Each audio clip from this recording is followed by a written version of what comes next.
GST platform के YouTube channel में आप सभी का स्वागत है। जी हाँ फ्रेंड्स, जीएसटी रिटर्न की चेकिंग और स्क्रूटनी को लेकर के एक नया इंस्ट्रक्शन फिर से इशू कर दिया गया है डिपार्टमेंट की तरफ से 26 मई 2023 को। जुड़े रहिएगा इस वीडियो के एंड तक। अब जो ये स्टैंडर्ड ऑपरेटिंग प्रोसीजर दिया गया है ये काफ़ी इम्पॉर्टेंट है आप सबके लिए जो भी अपनी जीएसटी की रिटर्न्स फाइल कर चुके हैं for financial year 1920 and onwards, यानी कि 19-20, 20-21, 21-22 और 22-23 की जो जीएसटी रिटर्न्स फाइल करी गई हैं, अब उसकी स्क्रूटनी के लिए operating procedure, standard operating procedure दिया गया। इसमें क्या बातें बताई गई हैं सुनिए। Attention is invited to the instruction number 2/2022 dated 22 March 22, wherein a standard operating procedure was provided for scrutiny of returns for financial year 17-18 and 18-19। यानी कि ये जो इंस्ट्रक्शन नंबर 2/2022 आया था इसके अंदर 17-18 और 18-19 के स्क्रूटनी के लिए प्रोसीजर्स दिए गए। अब इसके कंटिन्यूएशन में 19-20 के लिए इंस्ट्रक्शन या एसओपी नंबर 2/2023 जो है वो इशू कर दिया गया है। यानी कि अब आपकी जो जीएसटी रिटर्न्स हैं वो ऑटोमेटिक स्क्रूटनी का जो प्रोसेस है वो डिपार्टमेंट ने ऑलरेडी लॉन्च कर दिया है।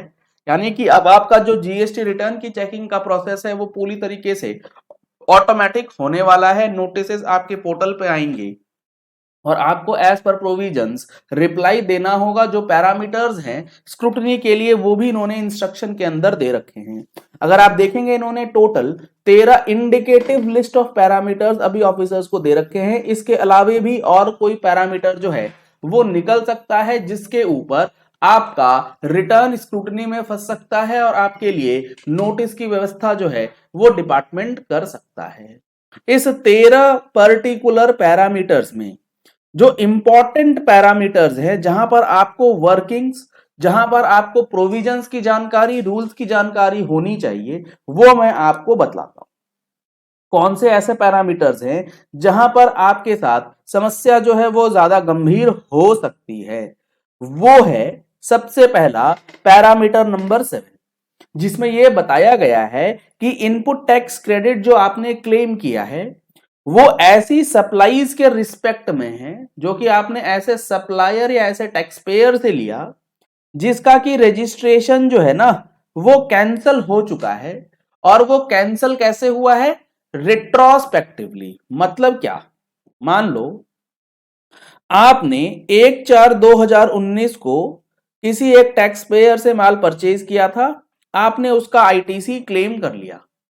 अब इस सप्लायर का जिससे आपने माल परचेज किया था, इनवॉइसेस लिया था, उस सप्लायर के यहां फिजिकल वेरिफिकेशन हुआ जो अभी चल रहा है ना स्पेशल ड्राइव वो, और उस स्पेशल ड्राइव में पता लगा ये तो फर्जी था, तो उसका रजिस्ट्रेशन आज 26 मई 2023 को कैंसल तो हुआ लेकिन विथ इफेक्ट फ्रॉम 1 अप्रैल 2019, और ये पूरी तरीके से वैलिड है।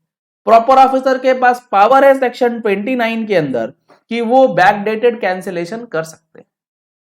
तो इस सिचुएशन में जब यहां पर रिट्रोस्पेक्टिव इफेक्ट से कैंसिलेशन होगा और आपने जो इनवॉइसेस इस डेट के बाद लिए होंगे ये मानते हुए जेन्युइन है, तो आपका जो स्क्रूटनी है, आपका जो आईटीसी है जो आपने रिटर्न के अंदर क्लेम किया है वो स्क्रूटनी के अंदर आ जाएगा in terms of parameter number 7।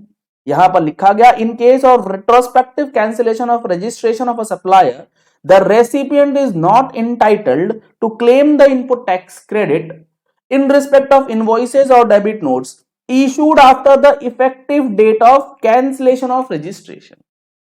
यानी कि 1/4/2019 के बाद जो भी इनवॉइसेस उसने इशू किए हैं उस इनवॉइसेस या डेबिट नोट के ऊपर आपकी आईटीसी जो है वो गवर्नमेंट डिपार्टमेंट अलाउ नहीं करेंगे। Effective date of cancellation of registration of the suppliers if any is made available in the relevant tables of form GSTR 2A, और इफेक्टिव डेट ऑफ कैंसिलेशन जो है वो 2A के अंदर अवेलेबल कराया जाता है जिससे ये पता लग जाएगा कि आपका रजिस्ट्रेशन जो कैंसिल हुआ उससे इंपैक्ट ऑफ आईटीसी क्या है। तो अकॉर्डिंगली अब आपको अपनी तैयारी करके रखनी है। आपको ये चेक करके रखना है कि कौन से ऐसे सप्लायर्स हैं जिनका बैकडेटेड कैंसिलेशन जो है डिपार्टमेंट ने कर दिया है, क्योंकि आपके स्क्रूटनी के अंदर जो आईटीसी का मिसमैच आने वाला है वो इस चीज को लेकर के सबसे ज्यादा परेशान करेगा। इसके बाद जो दूसरा सबसे इंपॉर्टेंट पॉइंट है वो है पॉइंट नंबर 8। ये कहता है ineligible ITC availed in respect of invoices और debit notes issued by the suppliers who have not filed their GSTR 3B returns for the relevant tax period. यानी कि आपने किसी सप्लायर से कोई माल खरीदा, आपके पास इनवॉइस है, उसने अपनी जीएसटीआर 1 में तो वो इनवॉइसेस को डिक्लेयर किया, लेकिन उस सप्लायर ने अपनी जीएसटीआर 3B की रिटर्न अभी तक फाइल नहीं करी या उस टाइम पे फाइल नहीं करी थी और आपने आईटीसी क्लेम कर लिया था। तो यानी कि ये जो है प्रोविजन सेक्शन 16(2)(c) को इन्वोक करने की तैयारी चल रही है। अगर आपको नहीं पता है ये सेक्शन 16(2)(c) किस बला का नाम है, क्या है इसके अंदर, किस तरीके से आप बच सकते हैं इससे, तो आप हमारे प्रैक्टिकल जीएसटी कोर्स को ज्वाइन कर सकते हैं, जिसमें हम लोगों ने सेक्शन 16(2) क्लॉज सी को काफी डिटेल में डिस्कस किया है, किस तरीके से यहां पर जो प्रोविजंस हैं वो फ्रेम किए गए हैं और इंटरलिंकिंग ऑफ अदर सेक्शंस जो है वो भी आपको देखने को मिलेगा।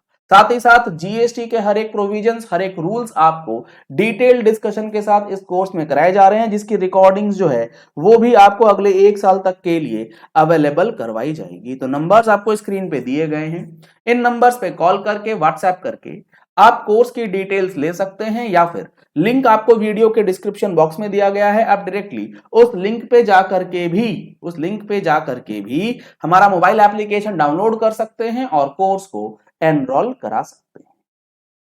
अगला पैरामीटर अगर देखें, जो ये एसओपी आया है जिसके तहत आपकी स्क्रूटनी करी जाएगी, वो है यहां पर 16(4). जी हां फ्रेंड्स, अगर आपने सेक्शन 16(4) की वायोलेशन में इनपुट टैक्स क्रेडिट क्लेम कर लिया है तो भी आपका स्क्रूटनी के अंदर नोटिस जो है वो आना तय है।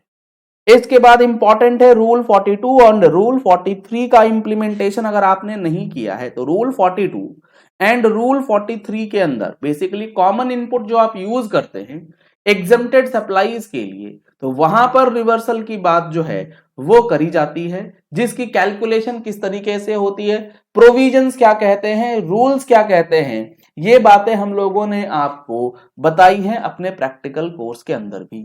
तो ये चीजें आप रूल 42, 43 फॉलो कर रहे हैं, नहीं कर रहे, ये चीज चेक करना जरूरी है। इसके बाद last but not the least, late fees. जो भी आप अपनी रिटर्न्स सेक्शन 47 के अंदर जो लेट फीस लगती है जीएसटीआर 3B और जीएसटीआर 1 के लेट फीस को लेकर के, उस लेट फीस के लिए भी आपको स्क्रूटनी के अंदर नोटिसेस जो है वो दिए जा सकते हैं, क्योंकि पोर्टल ने लेट फीस जो है कई जगह पर कैलकुलेट नहीं करा है, तो अब स्क्रूटनी के माध्यम से वो लेट फीस जो है वो भी डिपार्टमेंट कलेक्ट करने का मन बना रहा है।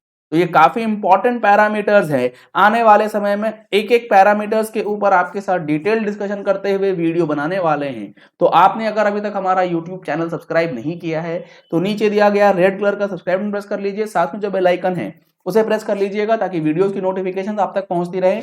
और आपने अगर टैक्स मैगजीन का सब्सक्रिप्शन नहीं लिया है जिसमें इन सब चीजों की आपको डिटेल्ड एनालिसिस मिलने जा रही है, तो नंबर्स आपको स्क्रीन पे दिए गए हैं, इन नंबर्स पे कॉल करके, व्हाट्सएप करके आप मैगजीन का सब्सक्रिप्शन भी करा सकते हैं। अगर आपकी कोई क्वेरी है तो आप नीचे कमेंट बॉक्स में अपनी क्वेरीज भी पोस्ट कर सकते हैं। Thank you and have a nice day.